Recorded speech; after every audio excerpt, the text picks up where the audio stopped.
नमस्कार. कुरकुरीत आलू chips recipe, homemade आलू chips recipe. मस्त असे कुरकुरीत झालेले आहेत आणि आता पावसाचा सीझन चालू झाला आहे.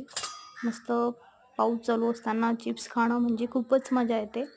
आलू चिप्स मस्त असे कुरकुरीत झालेत आणि त्यावर मी चाट मसाला आणि चटणी टाकलेली आहे. चला तर मग सुरुवात करूया आपल्या रेसिपीला.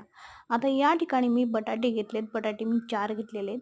बटाट्यांना आता स्वच्छ धुवून त्यांच्यावरच्या साली आहेत त्या काढून घ्यायच्या आहेत. या पद्धतीने मी एका शॉर्पनरच्या साहाय्याने हे बटाट्याच्या ज्या साली आहेत त्या काढून घेते आणि सगळे आधी बटाटे मी साली काढून घेतलेत आणि एका स्लायसरच्या साहाय्याने हे चिप्स तयार करून घेते. या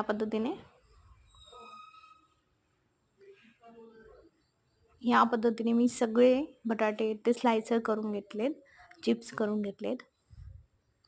आणि आता ह्या बटाट्यांना आहे ना चिप्स केलेले आहेत. एका खाली रुमाल अंथरायचा आणि रुमालावर एक एक चिप्स ठेवत जायचं, म्हणजे जे चिप्समधलं जे पाणी आहे ते रुमाल ऑब्झर्व करून घेईल आणि आपले चिप्स आहेत ते कोरडे होतील. आणि कढईमध्ये तेल टाकून तेल गरम झाल्यावर आपल्याला हे चिप्स आहेत ते तळून घ्यायचे आहेत. आता एक एक चिप्स आहेत ते आपण तळून घेतोय तेलामध्ये. आणि वरून तेलामध्ये थोडं मीठ टाकायचं आहे. बघा मस्त तयार झालेत आपली कुरकुरीत आलू चिप्स रेसिपी.